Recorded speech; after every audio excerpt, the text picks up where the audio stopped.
He told me I was enough. He said... That is the scream of a woman who just understood everything all at once. That is not the scream of a woman who has been broken. That is the scream of a woman who is about to become the most dangerous thing in any room she walks into. And by the time this story ends, you will understand exactly what I mean by that. There is a specific kind of woman the world underestimates. Not because she is weak. Not because she is naive. Not because she has failed to pay attention. But because she is patient. And patience, real patience, the kind that is built not from waiting but from knowing, is the most dangerous thing a woman can possess. The world looks at a patient woman and sees someone who has accepted her circumstances. It sees someone who has made peace with what is. It does not see what is actually happening underneath the surface. It does not see the woman who is watching, calculating, preparing, waiting not because she has no options, but because she is waiting for the exact right moment. The one moment when everything she has gathered, everything she has documented, everything she has protected in silence, will land with the kind of force that cannot be undone, cannot be appealed, and cannot be survived. The world underestimates that woman every single time. And every single time it pays for it. On a Friday evening in the last week of November, in a private dining room at one of Charlotte, North Carolina's most prestigious restaurants, 60 of the city's most prominent business figures, socialites, and media personalities sat down to what they had been told was a business announcement dinner. The man who had invited them was confident. He had been planning this evening for years. Not months. Years. He had rehearsed what he was going to say. He had a lawyer seated near the back of the room. He had a statement prepared. He had, in his own estimation, already won. He looked across that candlelit room at the woman sitting at the far end of the table, composed, elegant, speaking quietly with the guest beside her, and he felt certain that what was about to happen would be the last image anyone in that room would ever associate with her name. He had spent 22 years building toward this moment. He believed he was completely in control of everything that was about to unfold. He was wrong. He was so completely, so irreversibly, so catastrophically wrong, that within the hour he would be standing in handcuffs in that same dining room, in front of all 60 witnesses, with an open box on the table in front of him and the weight of 22 years of lies collapsing around him all at once. And the woman at the far end of that table, the woman he had spent 2 decades deceiving, manipulating, and quietly preparing to destroy, would still be seated after they let him out. She would turn to the 60 people sitting in stunned silence, and she would say in a voice that did not shake, in a voice that had never been quieter or more certain, "I apologize for the disruption. Dinner will continue. Please stay. Before we go any further, let us know in the comments where you are watching from tonight. We love hearing from you and we read every single comment. And if you are new to NovaDiary Fiction, please hit that subscribe button right now so you never miss any of our upcoming videos. We release stories every single week, and what is coming next is something you are not going to want to miss. How does a woman spend 22 years married to a man she does not know at all? How does one of the sharpest business minds in the state of North Carolina, a woman who built and ran a company worth over $1 billion, a woman who could read a financial statement the way other people read a text message, a woman whose father had spent 40 years training her to see what other people missed, how does a woman like that miss what was hidden inside her own walls? And what was inside that box? The beautifully wrapped box she carried into that restaurant and set in front of her husband in front of 60 witnesses. What was inside it? That destroyed a man who had spent 2 decades believing he had already won. Stay with me, because the answers to those questions will change the way you think about trust. They will change the way you think about loyalty. They will change the way you think about what it truly means to know another person, and what happens when someone you have given everything to has spent every single year of your life together building something in the dark that you were never supposed to find. This is not a story about a woman who was broken by betrayal. There are plenty of those stories. This is not one of them. This is a story about a woman who was underestimated, completely, consistently, and catastrophically, by the one person on earth who had more reason than anyone to know better. By the time this story ends, you will understand exactly why he never had a chance. You will understand what it looks like when a woman who has been used as a foundation decides to become a force instead. You will understand what patience truly costs, and what it is truly worth, when the woman who has been patient for 22 years finally decides that the time for silence is over. There is a man sitting in a federal correctional facility right now who could tell you exactly what that looks like. He had a front row seat to it. In fact, he was the reason it happened. And if you asked him what the very last thing he saw before they put those handcuffs on him was, he would tell you it was her face. Not angry, not triumphant, not tearful, just knowing. The complete, absolute, unshakable knowing of a woman who had seen everything, planned for everything, and waited for exactly this moment with a patience so perfect it looked, from the outside, exactly like peace. Vivienne Ashford was born into the kind of wealth that does not apologize for itself. The kind that is not performed for anyone's benefit because it does not need to be. It simply exists in the 12,000 square foot estate on 15 acres, in the marble corridors and the manicured grounds, in the boardrooms and the balance sheets and the 40 years of disciplined work that built it all from the ground up. Gerald Ashford had not inherited his fortune. He had built it. And everything about the life he created for his family reflected exactly that. Not luck, not inheritance, not the careless spending of money that arrived without effort, but the specific and deliberate luxury of a man who knew exactly what everything cost because he had paid for every single piece of it himself. By the time Vivienne was old enough to understand what her father did for a living, Ashford Holdings was already one of the most respected diversified holding companies in the state of North Carolina. A billion-dollar empire built over 40 years with the specific discipline of a man who understood that real wealth is not made in a single moment of inspiration. It is made in thousands of consecutive days of showing up, paying attention, and making decisions that most people are too impatient or too afraid to make. And Gerald Ashford, who was serious and methodical in business, and genuinely tender with his only child, had decided very early on that Vivienne was going to understand every single part of it. He took her to board meetings when she was 12 years old, not to sit quietly in the corner, not to absorb the atmosphere from a distance, to sit at the table, to pay attention to every word spoken, and then on the drive home to tell him exactly what she had observed and what she thought about it. He had her reading financial statements before she was old enough to drive. He walked her through acquisition analyses and balance sheets and operating reports the way other fathers walk their children through baseball statistics, with patience, with detail, and with the clear expectation that she was going to understand it completely, because she was capable of it, and he was never going to pretend otherwise. Gerald Ashford believed, without ever quite saying it directly, that Vivienne was the most capable person in any room she walked into. He spent 40 years building a company so that when the time came she would have something worthy of that capability to step into.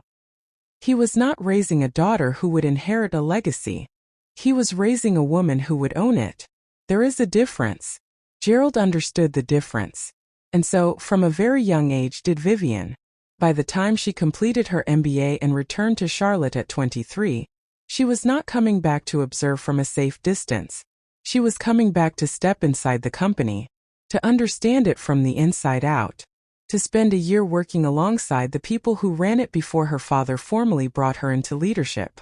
She was sharp, confident, possessed of the specific kind of intelligence that does not need to perform itself for the room.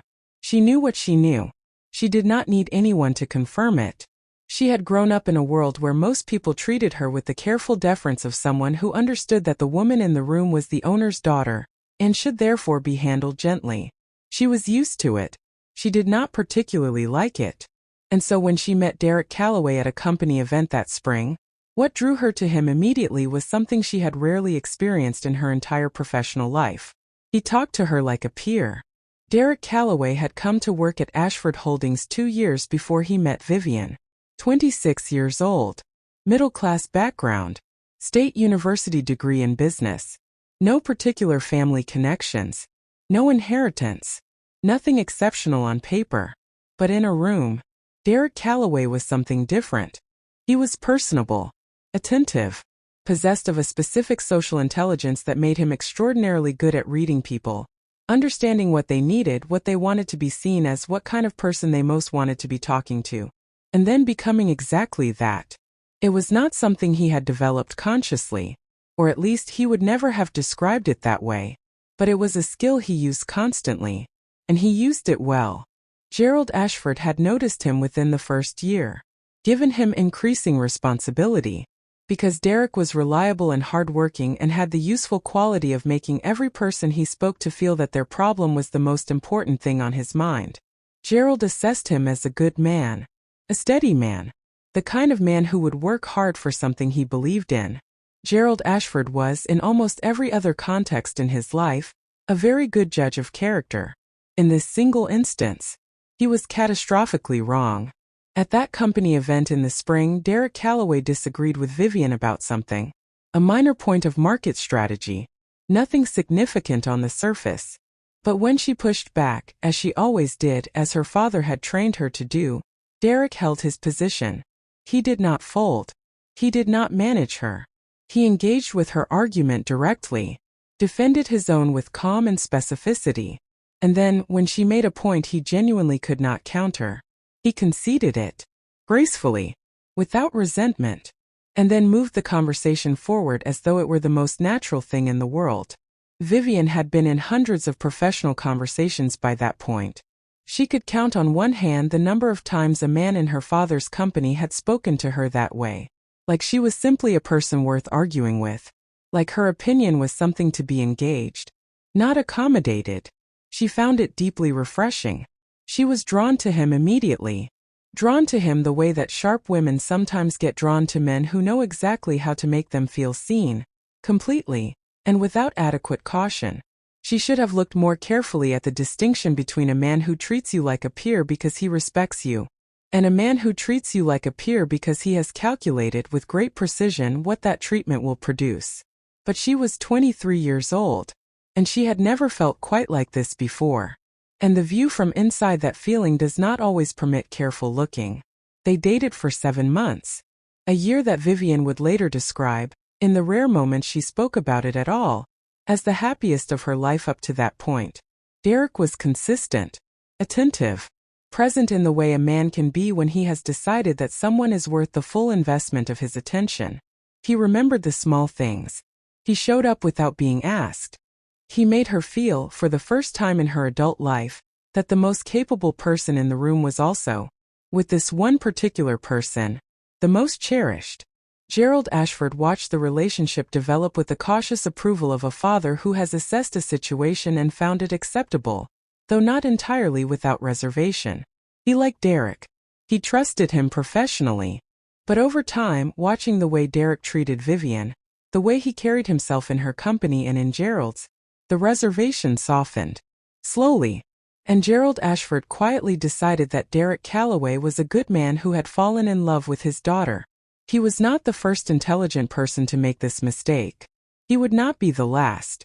And he would not live long enough to fully understand the cost of it. What Gerald did not know, what Vivienne did not know, what no one outside Derek Calloway's own carefully managed mind understood, was that from a very early stage of the relationship, Derek had been thinking about the future in a way that had very little to do with love, and a great deal to do with calculation. Derek Calloway had grown up watching what money could do. He had grown up without enough of it, in the specific way that leaves a particular mark on a person. Not the mark of poverty exactly, but the mark of proximity, of standing close enough to something to see it clearly, and not being able to reach it. He had worked at Ashford Holdings for 2 years before he met Vivienne, and in those 2 years he had observed the company and its holdings and its owner with the attention of a man who was not simply trying to do his job well. He was trying to understand a world he intended to enter. When Vivienne came back from her MBA and walked into his professional life, Derek Calloway did not simply fall in love with a woman. He recognized an opportunity. He was careful enough, patient enough, skilled enough at performing warmth and genuine engagement that even Vivienne, who was sharp and trained and nobody's fool, could not see the difference between what he was giving her and the real thing. That was his greatest skill. And for 22 years, it was more than enough. Before we get to the wedding, before we get to the home and what would one day be hidden inside it, there was a Friday evening in October that changed the direction of everything. And to understand what happened that night, you need to understand exactly who Derek Calloway was underneath the performance. He was controlled, precise about appearances. The kind of man who calibrated everything, including how much he drank in public, with the quiet attention of someone who understood that perception was everything. Which is why the Friday evening in October, 7 months into their relationship, was such a striking departure from everything Vivienne had come to expect from him. He had been at a client dinner that night. He drank far more than his usual carefully managed amount, far more than anyone who knew him would have expected. And that alone should have been a signal, because Derek Calloway did not lose control. Not casually, not without reason. Something else was happening that night that Vivienne did not know about. Something she would not fully understand until much later, when everything else had already been understood. He called Vivienne to come and get him. She went. When she arrived, he insisted he was fine to drive. He took the keys before she could stop him. She got in the passenger seat. Because she loved him. Because in that moment it did not feel like a choice that would define the rest of her life. It felt like an ordinary Friday night. She would spend the next 22 years understanding in greater and greater detail exactly how wrong she was about that. Because that night, that single departure from the controlled and calibrated man she thought she knew, was the first visible crack. A crack she saw and forgave without fully examining. A crack that Derek would later understand, quietly, privately, in a room she did not know existed, as the night everything truly began. Not for her. For him. 2 years after the accident, on a warm afternoon on the grounds of the Ashford family estate, Gerald Ashford walked his daughter down the aisle with the specific pride of a father who has decided that the man waiting at the end of it is worthy of everything she is about to give him. The ceremony was elegant. Private. Exactly the kind of grand celebration that reflected the full weight of the Ashford family's wealth. Not understated, not quiet, but beautiful in the specific way that only serious money can produce when it decides to mark an occasion properly. The guests were seated on the manicured lawn with the hydrangeas Gerald had planted lining the stone pathway. The afternoon light fell across the grounds the way it only falls in late summer in North Carolina, golden and unhurried and full of the particular warmth of a day that feels like it was made for exactly this moment. And as his wedding gift to them, Gerald Ashford gave them the estate itself. A 12,000 square foot modern luxury home on 15 acres on the northern edge of Charlotte. Stunning contemporary architecture. Floor-to-ceiling glass. White stone and marble. Wings and gardens and staff quarters and every modern luxury that 40 years of disciplined building could produce. And at the very center of it all, running through the heart of the main house like a spine, a grand marble corridor with white walls and gold veining that caught the light differently at every hour of the day. Vivienne loved that corridor from the moment she first walked through it. The way it felt solid beneath her feet. Permanent. Beautiful. The way it connected every room of the home. Her father had built into something that felt whole and complete and entirely hers. She walked through it every single day of the 22 years she lived in that house. Past it every morning. Through it every evening. Along it 1,000 times without thinking. Without looking too closely. Without pressing her hand against the marble and asking herself what was on the other side. She had no way of knowing that inside the walls of that corridor, a secret would one day be built. That would take 22 years to find. But Derek Calloway knew. Because Derek Calloway was the one who built it. Not on the day of the wedding. Not in the early years of the marriage. But gradually, quietly, over the years that followed. Over weekends when Vivienne traveled for business. Piece by piece. Behind the marble that she walked past every single morning and every single evening of her married life. Using a single contractor hired through a contact no one connected to the estate had ever heard of. Paid in cash. Never hired again. A hidden room constructed behind the marble on the east side of the corridor. Invisible from the outside, seamless, giving nothing away. While his wife walked past it every single day and felt nothing but the solid, beautiful permanence of a home her father had loved her enough to build. But we are getting ahead of ourselves. Because before the hidden room, before the secret family, before the 22 years of lies built inside the walls of a home she trusted completely, there was still the crash. And there was still a man who did not survive it. There was a 31-year-old man named Paul Whitmore, who had just finished a night shift at a distribution warehouse on the east side of Charlotte. He was in his car. He was heading home. He had done this hundreds of times before. He had absolutely no idea what was coming toward him. And that is where this story truly begins. Paul Whitmore was the kind of man that most cities are built on, and most cities forget. He was 31 years old. He worked night shifts at a distribution warehouse on the east side of Charlotte because the pay was slightly better than the day shift, and he was trying to save enough money to put a deposit on a better apartment. He was not famous. He was not powerful. He was not connected to anyone who could have predicted that his name would one day be spoken in a federal courtroom, printed in the financial press, and engraved on a foundation that a billionaire woman built in his memory because she believed the world owed him something it had never paid. He was simply a man, doing what ordinary men do, trying to build something small and decent with the time he had. On the night of October 14th, Paul Whitmore clocked out of his shift, got into his car, and drove toward home. The roads were wet. The night was quiet. He had done this hundreds of times before, and he had no reason, not a single reason, to believe that anything about this particular drive home would be different from any other. He could not have known that at an intersection he had crossed 100 times, a car was approaching, with a man behind the wheel whose blood alcohol level was nearly twice the legal limit.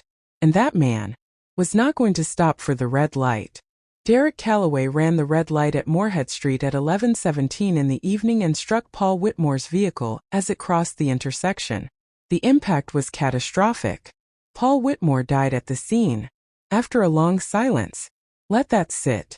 A 31-year-old man who had just finished a night shift, who was heading home, who had done nothing wrong, who had his whole ordinary decent life ahead of him, gone, at that intersection, because Derek Calloway chose to get behind the wheel of a car when he had no business being behind the wheel of anything. Derek's blood alcohol level was nearly twice the legal limit, a fact that was documented that night in a report that should have ended his freedom before the week was out, a report that was instead quietly buried within weeks of that evening, a report that would resurface 22 years later, inside a beautifully wrapped box, at a candlelit dinner table in front of 60 witnesses, and send Derek Calloway to prison for the remainder of his productive life. But that is not where we are yet. Vivienne sustained a broken collarbone and 2 fractured ribs in the crash.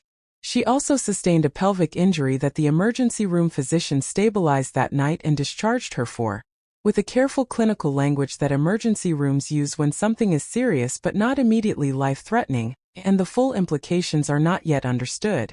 The full implications of that injury would take years to become clear. 4 years. 4 years of trying. 4 years of hoping. 4 years of sitting across from specialists in 2 different cities, and hearing news that got harder to receive each time she walked through the door. But on the night of the accident, none of that was known yet. What was known was this: a man was dead, a woman was injured, and the man responsible was sitting in a hospital chair, waiting to find out what happened next. What happened next was Gerald Ashford. Vivienne's father arrived at the hospital within the hour.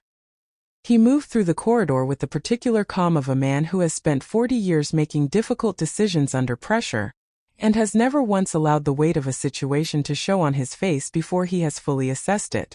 He spoke with his attorneys. He spoke quietly with the investigators. And then he spoke in private with Derek Calloway. And after that conversation, Gerald Ashford made a decision he would carry quietly for the rest of his life. It was made entirely out of love for his daughter, and the specific belief, the genuine, considered, deeply felt belief, that the young man sitting in that hospital chair was fundamentally good, that he had made a single catastrophic mistake, that destroying him would not bring Paul Whitmore back, and that watching the man her daughter loved be taken away in handcuffs would devastate the woman Gerald loved most in the world, in a way that he was not willing to allow. So he did what powerful men with money and connections and legal teams sometimes do. When something goes terribly wrong, he managed it. The investigation was guided in a specific direction. The evidence was interpreted in the least damaging way possible. Paul Whitmore's family received a civil settlement, structured carefully to resolve the matter outside of any criminal proceeding. The kind of settlement that is designed not to deliver justice, but to make justice go away quietly. And it worked. Derek Calloway received a reckless driving citation, a suspended license, no jail time. He expressed remorse to Vivienne, to Gerald, to the attorney who handled the proceedings, with what appeared to be genuine anguish. He sat beside Vivienne's hospital bed, and he took her hands in both of his, and he looked directly at her with the eyes of a man who is telling you the most important truth of his life, and he said, "I will spend the rest of my life making this right." Gerald Ashford stood in the doorway of that hospital room and watched Derek Calloway say those words to his daughter. He looked at this young man, this man he had assessed over 3 years as steady and good and trustworthy, and he made the quiet decision that Derek was telling the truth. It was the only significant error in judgment that Gerald Ashford made in 40 years of professional and personal life. He would not live to see its full consequences, but his daughter would. She would see them in extraordinary detail, over the course of 22 years. Now, there is something else that happened on the night of October 14th that no one in that hospital room knew about. Not Gerald, not his attorneys, not Vivienne, not the investigators whose findings were being carefully managed elsewhere in the building. Something Derek Calloway did alone. In the hours immediately following the accident, before Gerald's legal team had fully understood how thoroughly they were going to bury what had happened, Derek wrote something down. In his own hand, on a plain piece of paper, a detailed account of exactly what had happened on Moorhead Street that night. Written with the specific precision of a man who had not yet understood how thoroughly the incident was going to be managed, who did not yet know that the words he was writing would be buried along with everything else. The account described the intersection, the time, his state, Paul Whitmore's name. It left no room for interpretation. Derek also kept a copy of the original blood alcohol report, not the version that would be absorbed into the managed official record, but the raw document from the night itself. He kept the record of the communications between attorneys. He kept everything connected to what had really happened that night. And here is the part that tells you everything you will ever need to know about who Derek Calloway truly was underneath the performance. He did not keep these documents out of guilt. He did not keep them because he felt the weight of a man's death and needed somewhere to put that weight. He kept them, slowly, deliberately, because he understood their value. He kept them the way a careful man keeps an insurance policy. Because even in those first chaotic hours, even while a man lay dead at an intersection and a woman he claimed to love lay injured in a hospital bed, Derek Calloway had already understood that the full unredacted truth of what had happened on Moorhead Street was an asset. Something durable. Something that could be used. He put the documents somewhere safe that night. And over the years that followed, as his life became more complicated and the things he needed to hide became more numerous, he would build, inside the marble walls of the home Vivienne's father had given them, a space specifically designed to hold everything he needed the world never to find.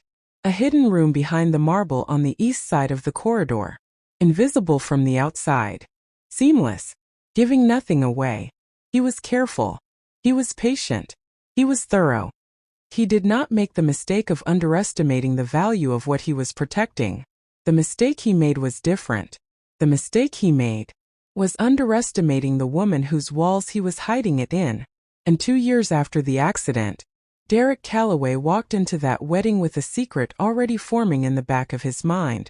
And Vivienne Ashford walked into it with her whole heart. That difference is what the next 22 years were built on. They were married. And the world saw exactly what Derek Calloway needed it to see. A power couple. A partnership. 2 ambitious people building something significant together inside one of the most beautiful homes in Charlotte, North Carolina. From the outside, the early years of their marriage looked exactly the way a successful marriage between 2 driven people is supposed to look.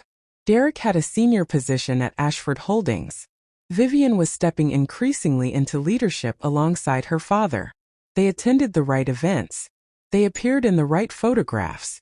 They sat across from each other at breakfast in the home that Gerald had given them, and they looked to everyone who saw them like exactly what they were supposed to be. That is what it looked like from the outside. From the inside, it was something else entirely. For the first 4 years of their marriage, Vivienne tried to have a child.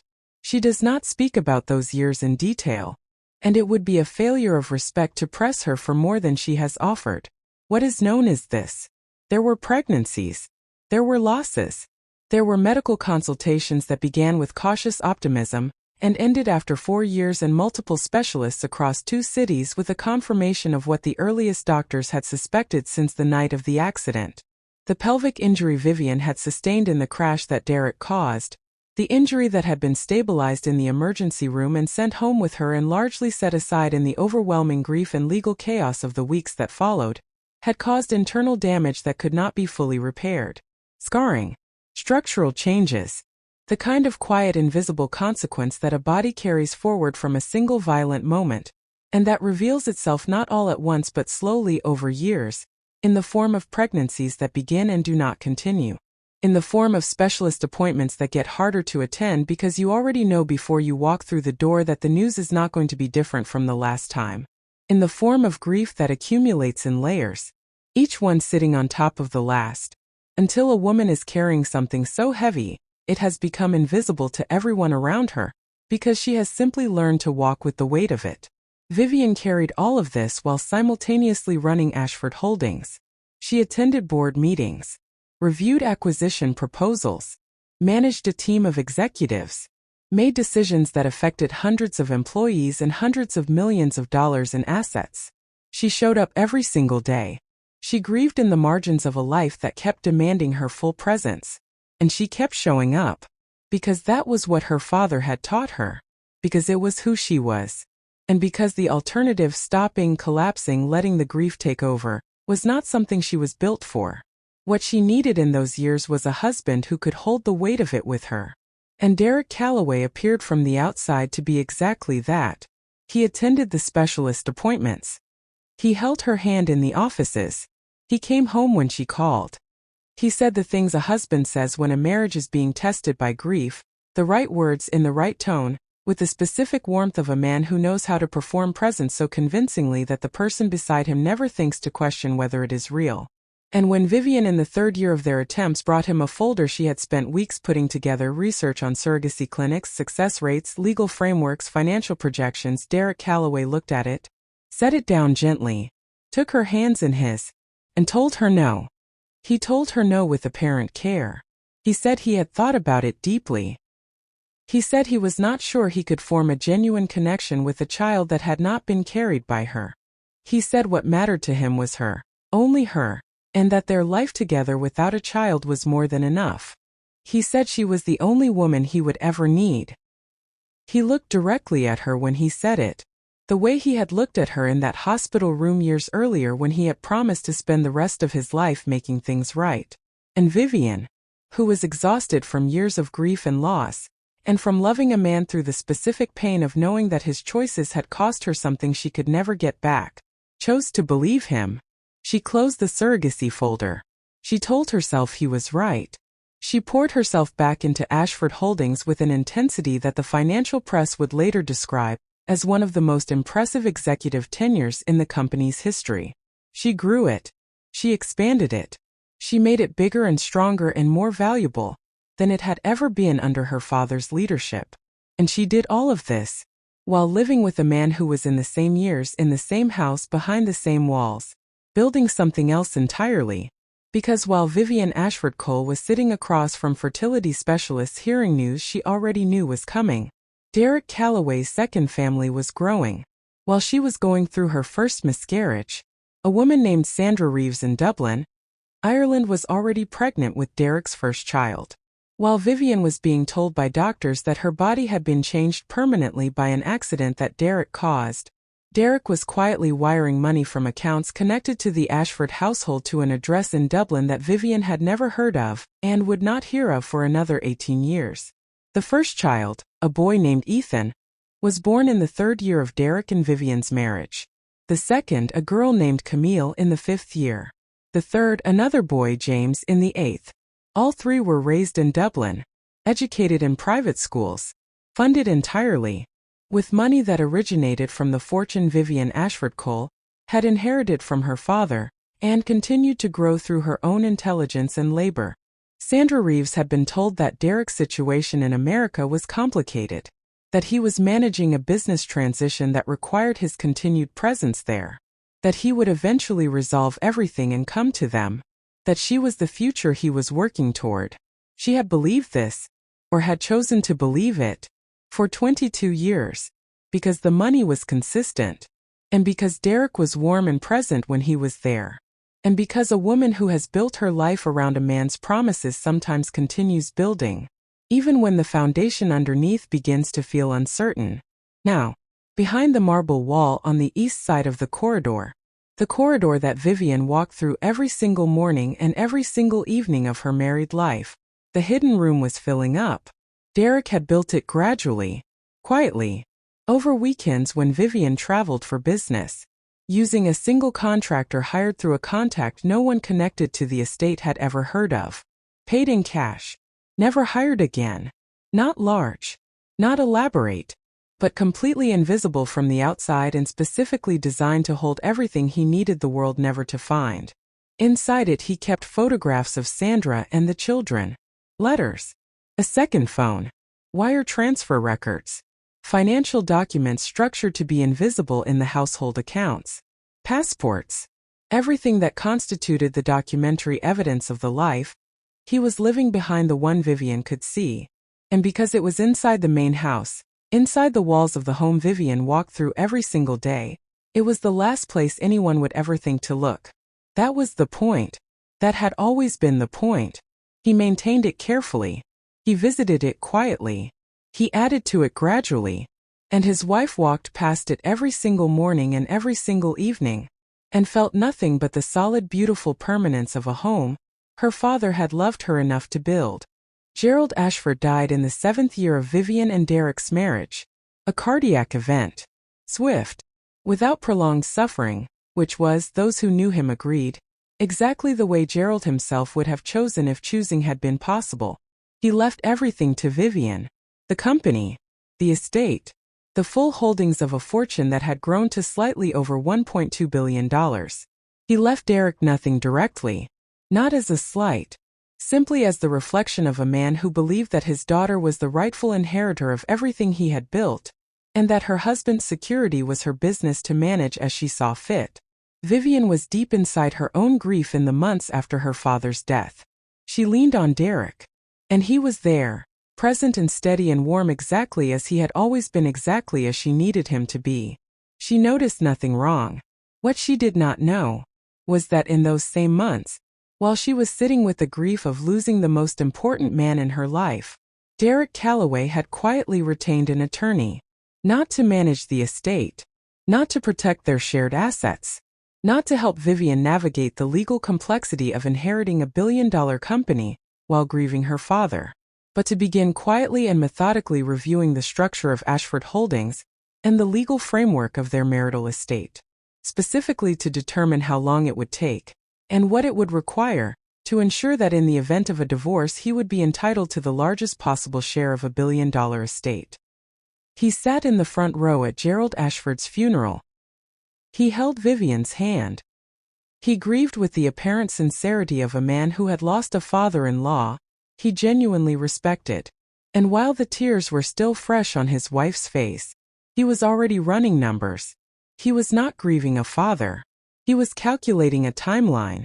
And for the next 12 years, while Vivienne built the company and managed the estate and lived the life of a woman who believed, however imperfectly, that she was not entirely alone in it, Derek Calloway worked toward a single goal. He intended to take everything. He had a plan. He had a timeline. He had, in his own estimation, already won. He believed this, right up until the Tuesday morning when Vivienne was walking through the marble corridor of the main house and heard a sound coming from behind the wall.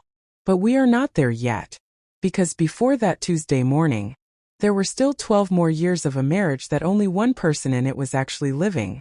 And somewhere in Dublin, Ireland, 3 children were growing up, calling a man daddy, who was sleeping in a bed in Charlotte, North Carolina, 1 floor above the room where their photographs were pinned to a concrete wall, behind a marble panel, that their father visited quietly when their mother was not home. It was a Tuesday morning in March and Vivienne Ashford-Cole was not looking for anything.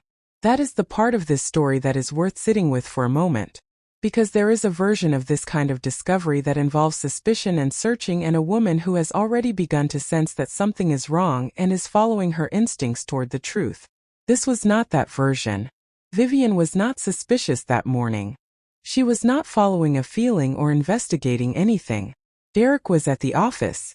The house was completely still. She was walking through the main corridor of the estate, the grand marble corridor she had walked through hundreds of times before, the corridor her father had built, the corridor that ran through the heart of the home she had lived in for 22 years, when she heard it. A sound, coming from behind the marble wall to her right. A dull, heavy sound, like something shifting, like something falling on the other side of a surface that was not supposed to have another side. She stopped mid-stride. She stood completely still and listened. The house was silent. There was no one else inside. She turned toward the wall. The wall was white marble with gold veining, beautiful, seamless, exactly as it had always appeared every other time she had walked past it. She pressed her hand flat against the surface, and then she knocked. Twice. And what she heard when she knocked was not the solid sound of a wall that has structure and weight behind it. It was hollow, empty. There was a space behind that marble that had no business being there.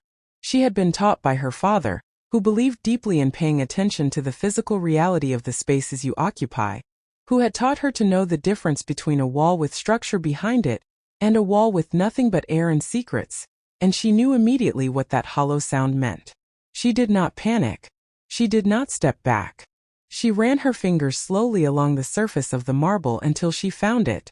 A thin vertical seam running along the panel that did not belong there.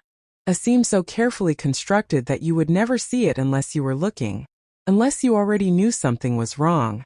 There was no handle on the outside. No button. No visible lock. Just that seam. She pressed both hands flat against the marble panel and she pushed. The door was heavy. It was built to be heavy, built to feel like a wall because it was supposed to be a wall. But it moved. It swung inward slowly, the marble door rotating away from her into the darkness on the other side. She reached inside and found a cord. She pulled it. A single overhead bulb came on. And the darkness that Derek Calloway had been carefully maintaining and protecting and locking away inside the walls of the home she had lived in for 22 years, came into the light for the first time. She stepped inside. The first thing she saw was the photographs.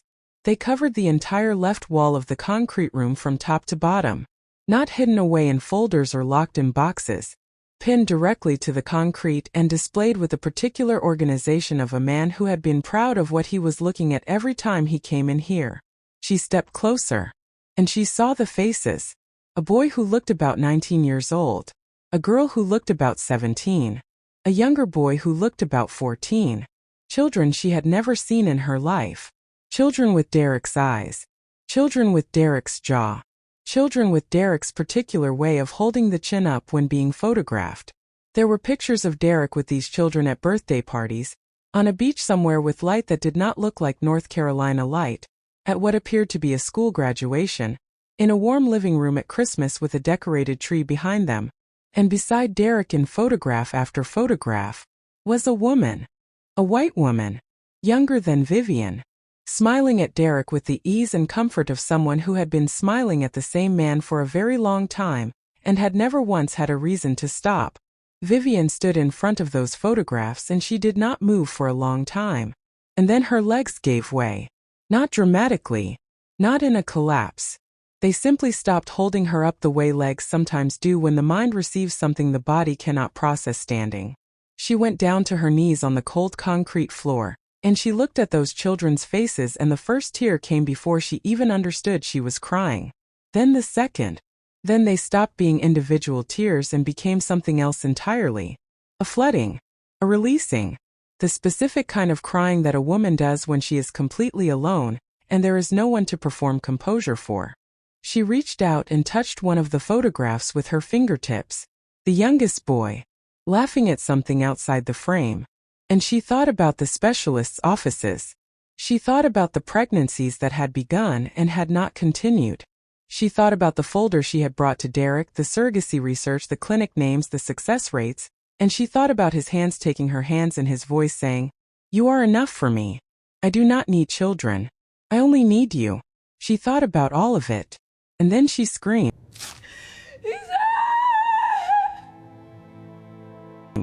It came from a place beneath language.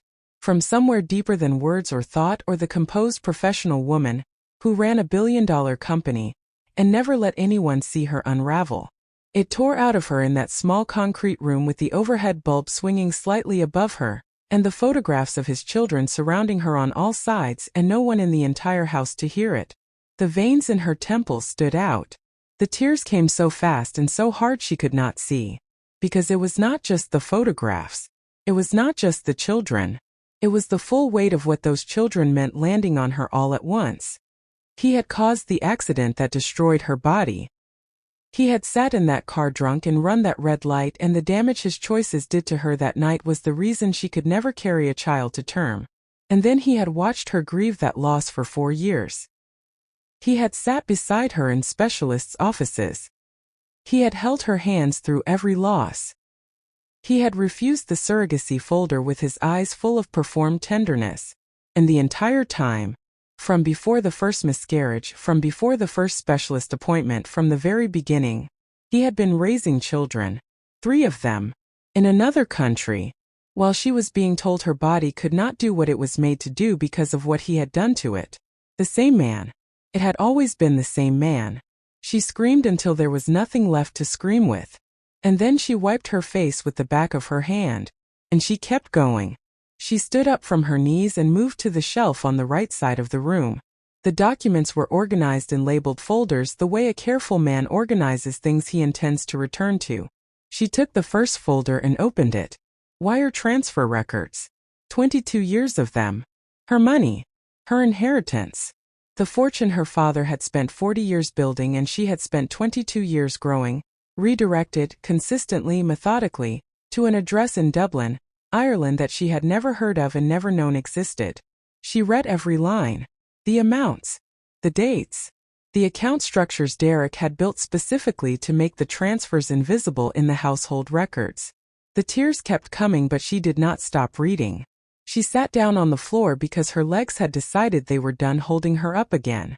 She sat on the cold concrete floor of the room her husband had built inside her own home, and she read everything. She set that folder down and picked up the next one. Letters. From Sandra Reeves. Written in the specific tone of a woman who believes completely in the man she is writing to, trusting, patient, occasionally frustrated but always returning to faith. Letters that describe the children growing up. Ethan's first day of school. Camille's dance recital. James losing his first tooth. Ordinary domestic details of a life that had been built and maintained and funded entirely with Vivienne's money, while Vivienne was grieving pregnancies in another room of the same house. She read every letter, and when she finished the last one she set it down carefully. At the back of the letters folder behind everything else was one final document. Not a transfer record.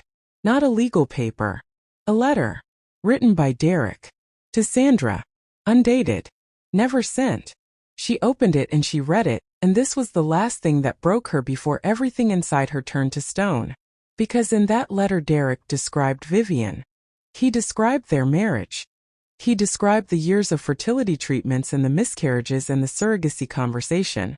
And he did not describe them with guilt. He described them with impatience. He wrote about Vivienne's grief as an inconvenience he had been managing. He wrote about her love for him as something useful, a resource he had been directing carefully for years. He wrote about the accident. And he wrote about it the way a man writes about a lucky break. He called it the foundation of everything. He said that the night of the accident was the night he understood exactly what Vivienne Ashford was worth to him, and exactly how to make sure he would eventually have access to all of it. He had known from the night of the accident, from the very beginning. He had never loved her. Not once. Not for a single day of the 22 years she had given him everything she had. She read that letter twice. The second time her hands were completely steady. The tears were gone. Her face was still. And something that had been alive inside her chest for 22 years went quiet in the way that things go quiet when they are finished forever. She was about to stand when she noticed it. A section of the concrete floor in the far corner that did not sit completely flush with the rest. A barely visible edge. She would not have seen it if she had not been sitting exactly where she was sitting. She moved toward it on her knees and pressed the edge of the panel. It released. It lifted. And underneath it was a rectangular compartment cut directly into the concrete floor. Inside the compartment sat a gray fireproof box with a combination lock. And beside it, stacked in the compartment around the box, were bundled stacks of $100 bills and a separate pile of documents. Her eyes widened. She sat back on her heels and looked at it. A man does not put a fireproof box under a false floor panel inside a hidden room inside a marriage, unless what is inside that box is the most dangerous thing he owns. She reached in and lifted the box out. She set it on the floor beside her. She looked at the combination lock for a moment, and then she tried the combination she already knew. October 14th. She had a feeling. She was right. The lock clicked open. She opened the folder. She knew there had been an accident. She knew someone had died. She had been in that car. She had felt the impact. She had woken up in a hospital bed with a broken collarbone and 2 fractured ribs, and a pelvic injury that would quietly steal from her something she could never get back. But the full truth of what Derek's blood alcohol level meant legally, the full truth of what her father had buried to protect the man she loved, had never been told to her. Gerald had protected his daughter from that truth just as completely as he had protected Derek. He had managed the investigation before Vivienne was well enough to ask questions. He had structured the settlement before she understood what was being settled. He had buried the evidence before she knew there was evidence to bury. And so Vivienne had carried forward into 22 years of marriage, not knowing that the man she had chosen had killed someone. Not knowing that her own father had used his money and his power and his love for her to purchase that man's freedom. Not knowing that the documents proving all of it had been sitting behind the marble wall of the corridor she walked through every single day. She knew now. She was sitting on a cold concrete floor in a hidden room inside her own home reading it in her husband's own handwriting. And the specific grief of that, of understanding that her father had loved her enough to cover up a murder, and that the man he had protected had spent 22 years using that protection as the foundation of a plan to destroy her, was the heaviest thing she had ever held in her life. Behind the cover sheet was Derek's handwritten account of the night of October 14th, written in his own hand on the night itself. Every detail, every specific, the intersection, the time, his state, Paul Whitmore's name, written before he had understood how thoroughly Gerald Ashford was going to bury it. She read it. She read it again. And in that small concrete room, sitting on the cold floor with a gray fireproof box in her lap and a single overhead bulb above her, Vivienne Ashford-Cole understood the full picture of her life for the first time. The man who had caused the accident that destroyed her body had known what he did from the very first night. He had written it down. He had kept it. He had used her father's love for her as the instrument of his own protection. And then he had spent 22 years inside the protection her father paid for, raising children in another country with her money, planning to take everything she had built, while she walked past the evidence of all of it every single morning of her married life. Behind the handwritten account was the original blood alcohol report. Behind that was the record of the communications between attorneys. And at the back of the folder was Derek's note. Not remorse, not guilt, but relief. And calculation. The explicit recognition that everything in that box was leverage. She read the note once. She read it again. And when she looked up from it, her face was the face of a woman who had nothing left to feel. Every tear had been spent. Every grief had been processed. Every illusion had been removed. What remained was something that had no name, that was not strategy. She sat in that room for a long time after she finished reading. Not crying. Not shaking. Simply sitting with the full weight of 22 years of documented betrayal surrounding her on all sides, and letting it settle into something she could carry forward. And when she finally moved, it was with a precision that had not been there when she walked in. She looked around the room one final time. She looked at the photographs on the wall. All of them. Every face. Every moment of a life she had funded without knowing it existed. She looked at the transfer records. She looked at Sandra's letters. She looked at the note in Derek's hand that spoke not of guilt but of calculation. And her face in that moment was not the face that had walked into that room. The woman who had walked in was still capable of being destroyed by this. The woman sitting on that floor was not. Her jaw was set. Her eyes were dry and clear and absolutely certain. The specific expression of a woman who has just decided something that cannot be undecided, and will not be revisited, and does not require anyone else's permission or understanding or validation. She reached back into the fireproof box and removed one document. Derek's handwritten account of the night of October 14th. His own words. His own hand. The most dangerous thing in the box and therefore the most important thing she needed to have in her possession. She folded it carefully and placed it inside her blazer against her chest. She put the remaining documents back in the box in the exact order she had found them. She closed the combination lock. She set the box back inside the floor compartment with the bundled cash, exactly as it had been positioned. She pressed the floor panel back into place. She checked it. Flush. Undisturbed. Exactly as it had been before she pressed it. She stood up. She straightened her blazer. She looked around the room one final time. Then she turned off the overhead bulb and walked back through the door and pressed the marble panel closed behind her until she heard the seam click back into place. She stood in the corridor for a moment. The marble wall in front of her was seamless again. Beautiful. Undisturbed. Exactly as Derek needed it to appear. Exactly as it had always appeared to her for 22 years. She turned and walked away from it down the corridor. Her steps even and unhurried. Derek's handwritten confession pressed against her chest. And the full plan already beginning to take shape in the most precise and patient mind in any room she had ever walked into. She went to her office. She sat at her desk. She picked up the phone. Not Derek. Not a friend. Not anyone who would respond with emotion before they responded with strategy. Catherine Marsh. She said, Catherine, I need to see you today. Not tomorrow. Today, Catherine said. I will clear my afternoon, Vivienne said. Bring everything you have on the marital estate documentation and the Ashford Holdings ownership structure. Catherine Marsh, who had worked for this family long enough to know that this specific combination of words from this specific woman meant something fundamental had changed, said, I will be there at 2. Vivienne hung up the phone. She opened her laptop, and she went back to work. Because Vivienne Ashford-Cole did not fall apart.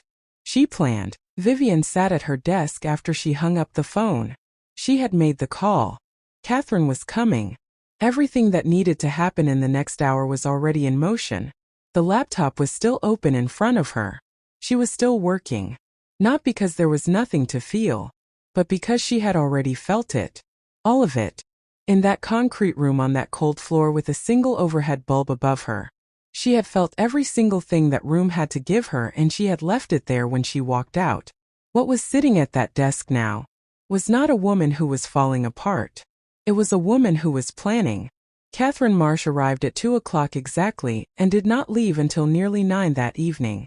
What Vivienne laid out for her over those 7 hours was not a story of a wronged wife looking for comfort or validation. It was a precise, sequential presentation of documented evidence. The photographs, the financial records, the wire transfers, the contents of the hidden room, organized and explained by a woman who had spent the hours between finding the room and Catherine's arrival doing exactly what her father had taught her to do when she encountered a problem of significant magnitude. She had assessed it. She had categorized it. She had begun to understand its full dimensions. Catherine Marsh, who had seen a great many things in 19 years of legal practice connected to a major holding company, sat across from Vivienne Ashford-Cole and listened without interrupting. And then sat quietly for a long moment before she said anything at all. What she said when she finally spoke was that they needed to move carefully, and quickly, and in a very specific order. And Vivienne said, I know. Tell me what order. That was the beginning of 6 months of preparation that Derek Calloway never saw coming and never detected. Because Vivienne carried it out with the same composure and discipline she brought to every other aspect of her professional life. She went to work every morning. She sat across from Derek at breakfast and at dinner. She attended the functions where they appeared together as Charlotte's most prominent couple. She gave nothing away. Not once. Not for 6 months. She was, to every person who observed her in that period, exactly the woman she had always been. The first thing Catherine did was retain a private investigator. Someone outside of Charlotte. Someone with no connection to any of the professional networks that Derek moved in. The investigator's job was to confirm through independent documentation everything that the materials in the hidden room suggested. Within 3 weeks, the confirmation was complete. Sandra Reeves.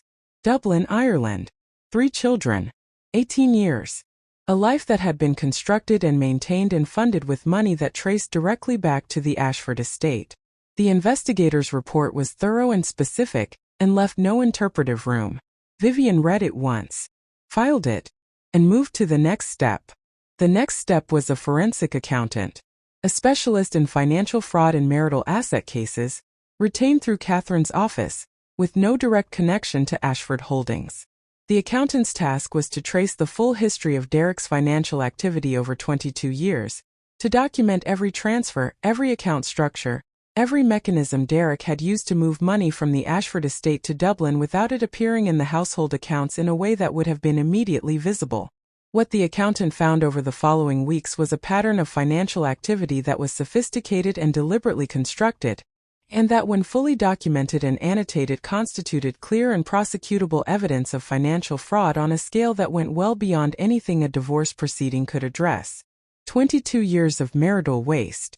22 years of funds drawn from an estate that belonged to Vivienne Ashford-Cole, redirected to a parallel life that she had never consented to and never known about. The accountant produced a report that was in Catherine Marsh's legal assessment, one of the most comprehensive financial fraud documents she had ever reviewed in a marital context. The third person Vivienne brought into the circle was James O'Say.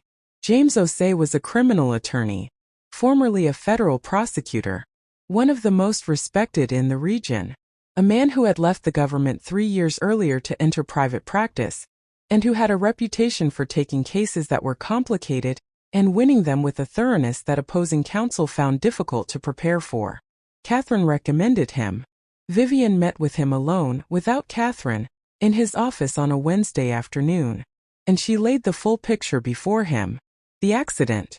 Paul Whitmore. The cover-up. Derek's handwritten account. The blood alcohol report. The hidden room. The second family.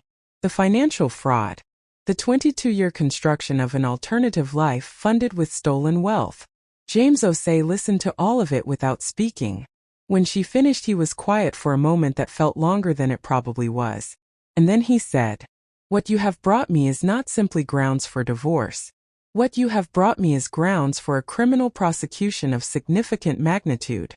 He said it with the measured certainty of a man who has spent years evaluating evidence and knows when he is looking at something serious exactly how serious it is.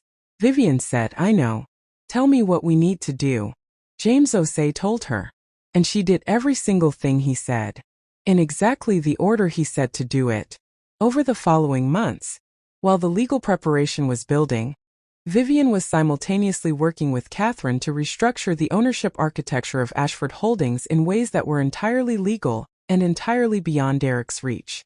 The assets that Derek had spent years positioning himself to claim in the event of a divorce, the marital estate components, the company interests he believed he had secured through years of strategic legal groundwork, were moved one by one through mechanisms that were clean and permanent and could not be reversed or challenged in any subsequent proceeding. Derek had spent years preparing to take a significant portion of $1 billion estate. Vivienne spent 6 months making sure there was nothing for him to take. She did this quietly and legally, and without any external indication that anything had changed. The restructuring was complete within 4 months. Derek noticed nothing. He continued his own preparations. He continued the legal work with his attorney Bradford Cole to finalize his asset position. He continued communicating with Sandra Reeves in Dublin, telling her that the time was nearly right. He continued practicing the statement he had prepared for the evening he had been planning for years. He was, in his own estimation, weeks away from everything he had worked toward. He was right about the timeline. He was wrong about everything else. There was one more thing Vivienne needed to do before the evening Derek had chosen arrived. She needed to reach Paul Whitmore's family. She had thought about this carefully for a long time before she acted on it. Because what she was about to do was not simply a legal or strategic step. It was a moral one. Paul Whitmore had died on a Friday night in October 22 years ago, because Derek Calloway had chosen to get behind the wheel of a car with a blood alcohol level nearly twice the legal limit. His death had been legally characterized as the result of a reckless driving incident, and financially settled through a civil proceeding that had been designed from the beginning not to deliver justice, but to protect a man who did not deserve protection. Paul Whitmore's family had spent 22 years living with a loss that had never been properly accounted for. She had known there had been an accident. She had known someone had died. She had known her father had used his resources to manage the situation in the weeks that followed, but she had never known the full truth of what that management had buried. She had never known that the man she loved had been legally responsible for a death, and had walked free because her father paid for his freedom. She had told herself for years that her father had simply done what powerful men do when something goes wrong, that he had protected his family the only way he knew how, that the settlement had been the right thing, that justice had been served in its own imperfect way. She had told herself these things because she had needed to tell herself something, and because at 24 years old she had loved Derek Calloway more than she had loved almost anything else. But sitting on that concrete floor reading his own handwriting, she had understood for the first time what her father had actually buried. And now, after 22 years of betrayal and after everything she had read in that hidden room, she was done telling herself anything except the truth. Through an intermediary with no connection to any of the legal proceedings being prepared, Vivienne sent a message to Paul Whitmore's sister, who still lived in Charlotte and who had spent 22 years carrying the grief of a loss that the world had called an accident and moved on from. The message said, "The full truth is going to come out. The man responsible is going to face what he should have faced 22 years ago. I'm sorry it took this long." Paul Whitmore's sister received that message, and she cried. And then she said she would cooperate with everything. And she meant it. The box was prepared in the final weeks before the dinner Derek had scheduled. Simple, beautifully wrapped, in the way that gifts are wrapped when the giver wants the recipient to feel, before they open it, that they are being honored. That was the point. She wanted him to feel it for one last moment before he understood. Inside was a document folder bearing the letterhead of James Osei, attorney at law, former federal prosecutor. Behind the cover page was Derek's original handwritten account of the night of October 14th, the same document Vivienne had folded carefully and placed inside her blazer against her chest the morning she found the hidden room. The document that had been sitting in her possession for 6 months while she built everything else around it. Behind that was the original blood alcohol report. Behind that was the chain of custody document from the private security firm that had professionally photographed and cataloged the full contents of the hidden room. Behind that was the forensic accountant's 22-year financial record, annotated and organized. And at the very bottom of the folder beneath everything else was a letter. 1 page. From Paul Whitmore's sister.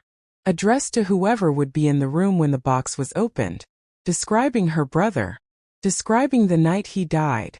And describing what it had meant to her family. That the truth had never been told. James Osei filed the criminal complaint on the afternoon of the dinner. The Charlotte-Mecklenburg Police Department assigned officers who would be present and waiting outside the restaurant. Everything was in place. Everything had been prepared with the precision and patience of a woman who had spent 6 months making absolutely certain that when the moment came there would be no room for error. And then, Vivienne Ashford-Cole put on a deep navy blue gown. She picked up the box and headed to the dinner her husband had spent 22 years planning. Charlotte was quiet that night in the particular way that cities go quiet when something significant is about to happen inside one of their most prestigious rooms. A sleek black car moved through the streets. In the back seat sat a black American woman in her mid-40s. Deep navy blue gown, pearl and gold jewelry, natural hair in an elegant updo, a beautifully wrapped gift box with a white satin ribbon resting on her lap, both hands resting on top of it. Still, unhurried, completely certain. The car pulled up in front of the restaurant entrance. A formally dressed attendant stepped forward and opened the rear door. She stepped out onto the pavement. The warm golden light of the restaurant entrance spilled across the night around her. She did not rush. She did not look back. She simply stood there for one moment, the box in both hands, the light ahead of her, the city quiet behind her, and then she walked forward. Into the restaurant. Into the private dining room where 60 people were already seated. Into the last evening of Derek Calloway's freedom. Now, earlier that same evening on the other side of the city, Derek Calloway had been planning this dinner for longer than he had been planning almost anything else. It was the culmination, the final act of a strategy that had been 2 decades in the making, refined over the last several years into something he considered elegant, something he considered worthy of the patience it had required. 60 guests had been invited to a private dining room at one of Charlotte's most prominent restaurants. Business associates, social figures, the kind of established Charlotte names whose presence at an event of this nature would guarantee that whatever happened that evening became the story of the season. He had told the invitees it was a business announcement dinner. He had not told them what the announcement would be. That was deliberate. He wanted them in the room before they knew. He wanted the reveal to land in front of witnesses who had not been warned and could not be prepared, and whose reactions would therefore be unmanaged and real. He had a lawyer, Bradford Cole, positioned near the back of the room to manage the immediate legal aftermath of what Derek intended to announce. He had a statement prepared that he had rehearsed until it was smooth and measured and carried exactly the tone he wanted. Not apologetic, not aggressive, but settled. The tone of a man who has made a decision and is completely at peace with it. He had notified Sandra Reeves in Dublin to begin preparing. He had told her the time was nearly right. He had told her that by the end of that evening everything would be resolved and she and the children could begin making plans to come home. He was, in his own mind, completely in control of everything that was about to happen. He had been 2 people for 22 years. Tonight he was finally going to be only one. The one who had won. What Derek intended to announce at that dinner was the full scope of his departure from the life he had been living with Vivienne. He was going to announce that he was leaving Ashford Holdings. He was going to announce that he had secured through years of careful legal preparation a financial settlement entitlement from the marital estate that would give him enough to build a life entirely independent of Vivienne's fortune. Or so he believed.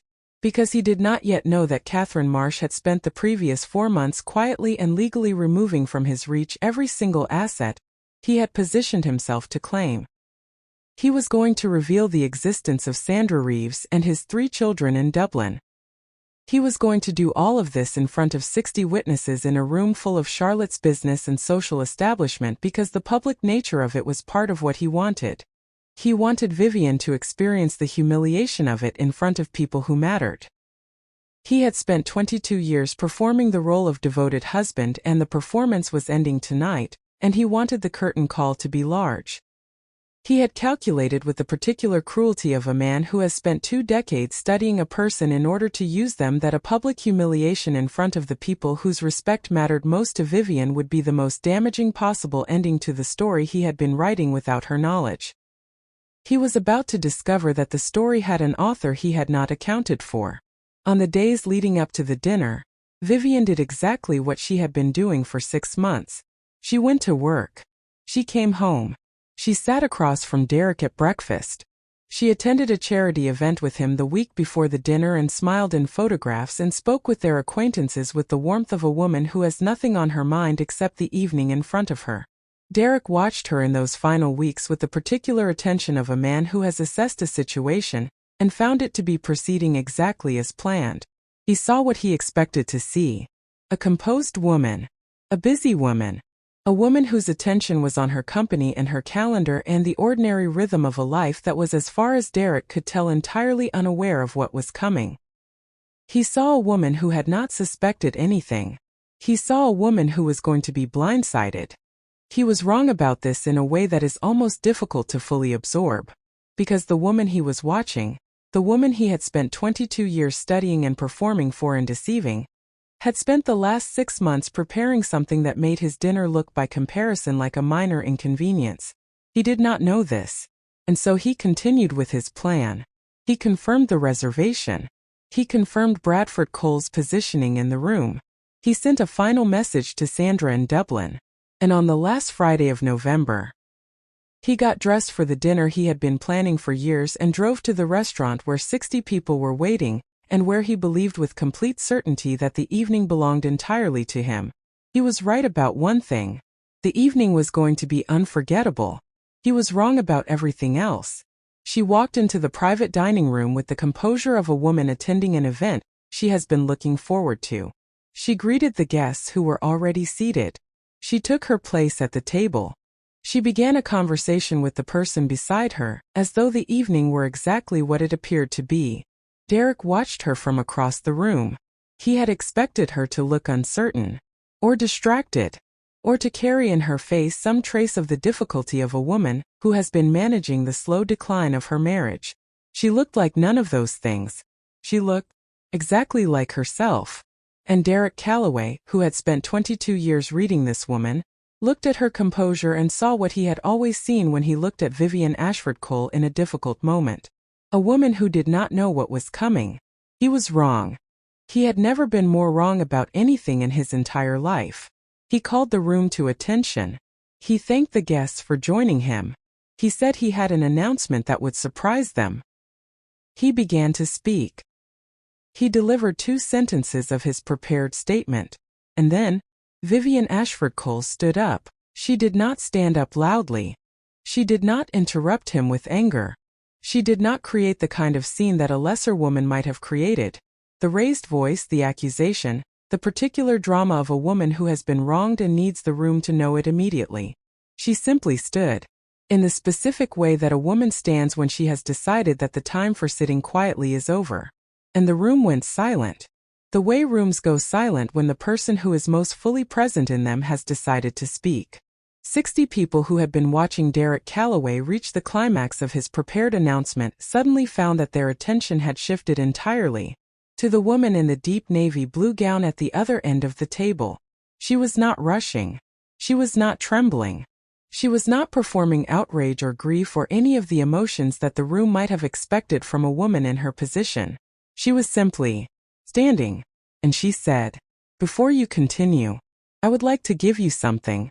She reached beneath her chair where she had placed the box when she sat down. She lifted it. She held it in both hands. And then she began to walk the full length of the dining table, past all 60 guests, in the complete silence of a room that understood instinctively that something was happening that it did not yet have language for. She walked that length without rushing, without looking at anyone on either side of her, with the specific composure of a woman who has been waiting for this exact moment for 6 months, and has spent every one of those months making absolutely certain that when it arrived she would be ready for every possible version of it. She set the box in front of Derek Calloway. She stepped back, and she looked at him.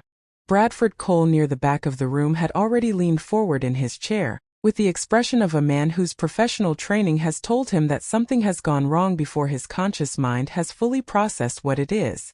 Derek looked at the box. He looked at Vivienne. He looked at Bradford Cole. He looked back at the box. Vivienne said, "Open it." The room was absolutely still.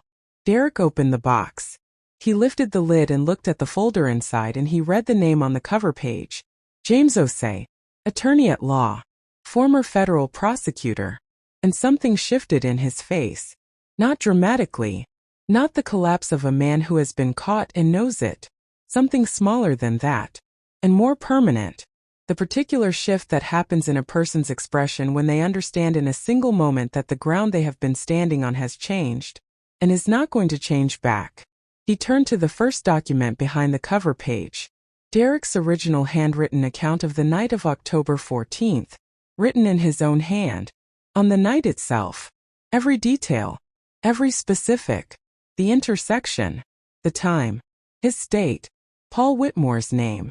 The document Vivienne had taken from the hidden room 6 months ago, and carried against her chest and kept in her possession every single day since. He turned to the second document. The original blood alcohol report. October 14th. His own name. A number that was nearly twice the legal limit.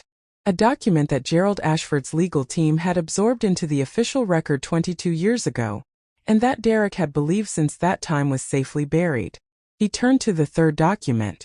The chain of custody document from the private security firm that had professionally photographed and cataloged every single item in the hidden room behind the marble wall of the home he had shared with Vivienne for 22 years. He turned to the fourth document, the forensic accountant's 22-year financial record, annotated, organized, every transfer, every account structure, every mechanism he had used to move Vivienne's money to Dublin documented with a precision that left no interpretive room. He stopped reading. He looked up at Vivienne. He said her name. Once. Just once. The way a person says a name when they have run out of everything else. She said nothing. She did not look away. She looked at him with the expression that he would later, in his first week in a federal holding facility, describe to his attorney as the most frightening thing he had ever seen on a human face. Not anger. Not grief. Not triumph. Just knowledge. The complete, absolute, unshakable knowledge of a woman who has seen everything, prepared for everything, and has been waiting for this exact moment with a patience so total it looked from the outside indistinguishable from peace. He had not yet reached the bottom of the folder. He had not yet read the letter from Paul Whitmore's sister. One page, addressed to whoever would be in the room when the box was opened, describing her brother, describing the night he died, describing what it had meant to her family that the truth had never been told. But it did not matter whether he read it or not, because Bradford Cole was already moving toward the door, phone in hand, and it did not matter where Bradford Cole was going. The calls had already been made. James O'Shea had filed the criminal complaint at 3 o'clock that afternoon, 7 hours before the dinner began, while Vivienne was already on her way to the restaurant in the back of a sleek black car with the box on her lap and Charlotte passing quietly by outside the window. The Charlotte-Mecklenburg Police Department officers who had been briefed and assigned were already outside the restaurant. They entered the private dining room within minutes of the signal. Derek Calloway was arrested in front of 60 witnesses. In the private dining room of a restaurant, he had reserved for the specific purpose of publicly humiliating the woman who had spent 22 years loving him. He was handcuffed at the table where he had planned to announce his victory, with the open box still in front of him, the documents still visible, the name of James O'Shea still on the cover page of the folder that had ended everything. He was charged with vehicular homicide, with evidence tampering, with financial fraud across multiple jurisdictions. He did not look at Vivienne as they led him out of the room. She stood, and she watched him go. The room was completely silent.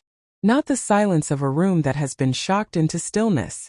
The deeper silence of a room that has just witnessed something it will spend years trying to fully understand. After a moment that felt much longer than it was, Vivienne Ashford-Cole turned to the 60 people sitting at that table. All of them still. All of them silent. All of them trying to absorb what they had just witnessed.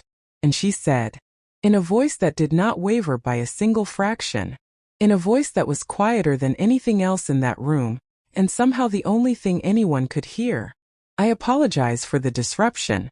Dinner will continue. Please stay. They stayed. All 60 of them.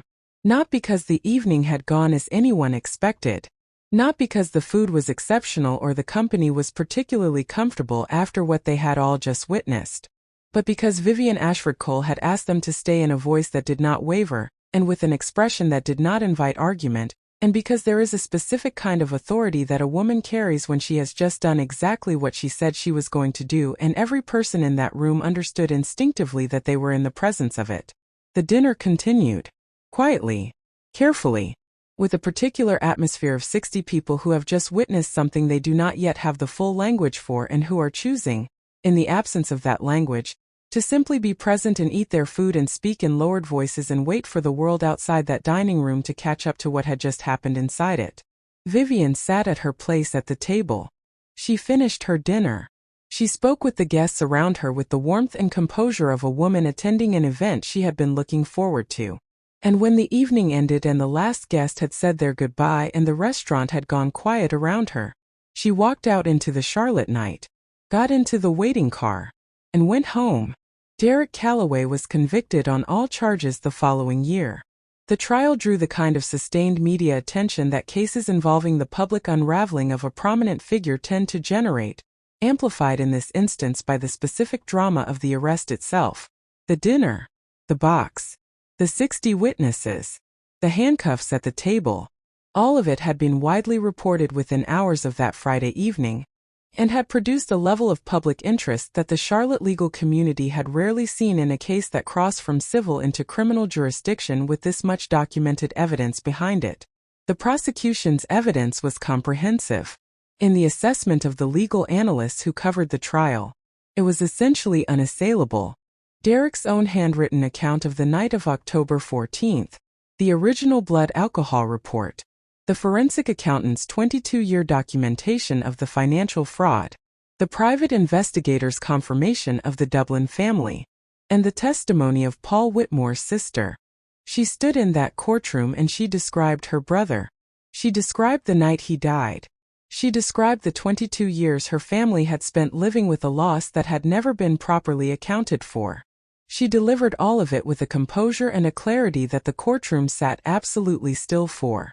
The vehicular homicide conviction, combined with the financial fraud charges across multiple jurisdictions, produced a sentence that a legal analyst covering the case described on the evening of the verdict as, effectively, the remainder of Derek Calloway's productive life. He appealed. The appeal was denied. He is currently serving that sentence. In the days following the arrest, Sandra Reeves was notified by Irish authorities. Her public statement, released through her attorney, said that she had been deceived, that she had believed Derek's account of his situation in America, that she had built her life and her children's lives around promises that he had never had any intention of keeping. Her attorney filed a separate civil action against Derek's remaining personal assets. It was not a particularly productive filing. Derek's personal assets, independent of the Ashford estate, were substantially less than Sandra had been led to believe. The money that had funded the Dublin life for 22 years had come from Vivienne's fortune. And with Derek's conviction and the financial fraud documentation in the record, there was no legal mechanism by which any of those funds could be claimed by Sandra or her children as Derek's personal estate. Sandra Reeves had spent 22 years believing she was the woman a powerful man was building toward. She had been, in reality, a beneficiary of a theft she had not known was a theft. A participant in a deception she had not fully understood the dimensions of. Whatever one thinks of the choices she made over those 22 years, the life she had believed in was not the life that had actually existed. And the man who had constructed that belief had been doing so from the very beginning with no intention other than his own eventual gain. After the verdict, Vivienne gave a statement. It was 4 sentences long. She had written it herself, without input from Catherine or James O'Say, because she felt that the statement belonged entirely to her, and that no one else should have a hand in it. She delivered it outside the courthouse on the afternoon of the verdict, to a gathering of reporters and cameras and onlookers that stretched down the block. She said, "I did not do this for revenge. I did this because the truth was owed to a man named Paul Whitmore, who deserved to come home that night and did not. I did this because my father covered for a man who was never worth the protection. And I did this because I have spent 22 years in a house with someone who thought silence was the same as not knowing. It was not." The statement was shared many thousands of times in the hours after she delivered it. It was discussed on news programs and in opinion columns and in the particular informal network of conversation that moves through communities when something has happened that people feel the need to process together. Many people who shared it did not know anything about Ashford Holdings or Charlotte, or the specific details of the case. They shared it because it said something they recognized, something about silence, and knowledge, and the distance between them. Vivienne went back to work. She restructured Ashford Holdings' leadership team in the months following the trial, brought in new operational leadership, set a 5-year growth plan that the financial press described as among the most ambitious in the company's history. She had the east section of the Marble Corridor, the section where the hidden room had been, completely gutted and rebuilt. Not renovated, rebuilt from the ground up. The concrete room behind the marble was removed entirely. The corridor was restored with new marble throughout so that no trace of what had been behind it remained. She supervised every detail herself. And when it was finished, she walked through that corridor for the first time with everything behind the walls exactly as it should be. Solid, clean, and entirely her own. She established the Paul Whitmore Foundation, funded substantially from her personal estate, structured to provide scholarships and ongoing support for families affected by drunk driving across North Carolina. She attended the foundation's first event. She sat next to Paul Whitmore's sister for the duration of the evening. They did not speak a great deal. They did not need to. They stayed until the very end. And on the drive home that night, Vivienne sat in the back of the car and looked out at Charlotte passing by outside the window. The same city, the same streets, the same woman. But something had shifted. Something quiet and permanent. The grief was still there. It would always be there in some form. But underneath it, for the first time in longer than she could clearly remember, there was space. And into that space, something was already beginning to arrive. In the second year after the trial, Vivienne Ashford-Cole fell in love. It is worth saying that carefully and completely, because this part of the story is the part that the people who followed the trial and the verdict and the four-sentence statement did not expect. And it is the part that matters perhaps more than any other. Not because it redeems what came before it. The betrayal does not require redemption. Vivienne does not need a love story to validate her choices or her survival. She had already done that on her own. But because it is true, and because the truth of it says something important about what a person can find on the other side of 22 years of loving someone who was never worthy of it, it did not arrive like a storm. It did not arrive with the particular drama that the previous chapter of her life had contained in such abundance. It arrived the way the best things arrive for people who have been through the worst. Quietly, without announcement, in the form of something that had been present for a long time before it was fully seen. His name was Marcus Webb. He was 42 years old to Vivienne's 47. He had worked for Ashford Holdings for 11 years in the Sustainability and Infrastructure Division. In the specific way that certain essential people work for organizations, not seeking the spotlight, not angling for advancement beyond what the work itself warranted, but simply doing the work with a consistency and a quality that the people who paid attention recognized as exceptional, even when the people who did not pay attention walked past it entirely. Marcus Webb was the kind of person that institutions depend on and do not always fully see. He had been, through the months of the trial and the upheaval of its aftermath, one of the people who simply showed up, who did his job, who treated Vivienne in every professional interaction with the respect of a peer, not the careful management of a man who is conscious of his proximity to power, but the straightforward genuine engagement of someone who has assessed a person on their merits, and found those merits to be substantial. He had noticed her for a long time before she had allowed herself to look directly at what she was noticing about him. The noticing was mutual. It had been mutual for years. It simply required space to become something. And the space had not existed until it did. What grew between them was not quick and it was not careless. It was the particular kind of relationship that develops between two people who have both, in their different ways, learned something significant about the cost of getting things wrong, and who approach the possibility of getting something right with the specific care that that knowledge produces. They talked a great deal before anything else developed. About the company at first, because that was the context they shared and it was a genuine one. Then about other things. About what they believed in. About how they had each arrived at where they were. About what they wanted from the years that were still ahead of them. Vivienne had not had a conversation of this kind in longer than she wanted to count. A conversation without calculation underneath it.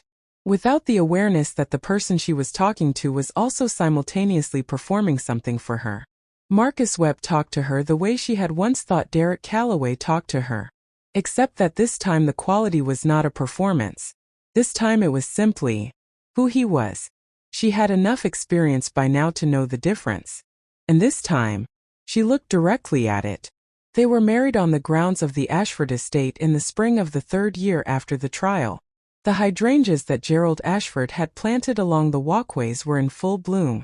The same hydrangeas that had lined the stone pathway on the day Vivienne had walked down that aisle the first time, toward a man who had never deserved to be standing at the end of it. Today the pathway looked different. Not because it had changed, but because she had. The ceremony was private. Her closest people. His closest people.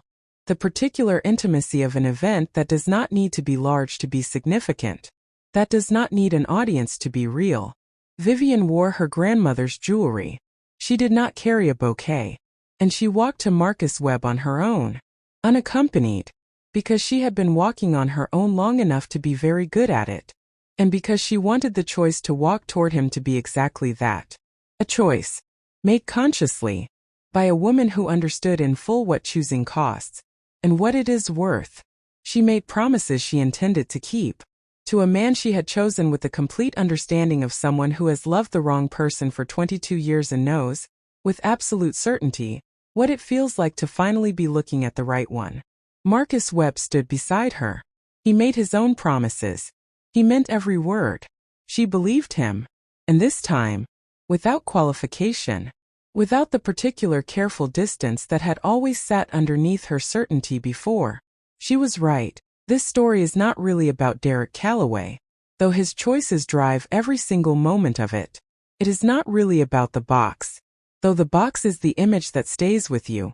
The image of a woman walking the length of a candlelit table in a deep navy blue gown, setting something down in front of a man who thought he had already won, and stepping back and looking at him and saying nothing.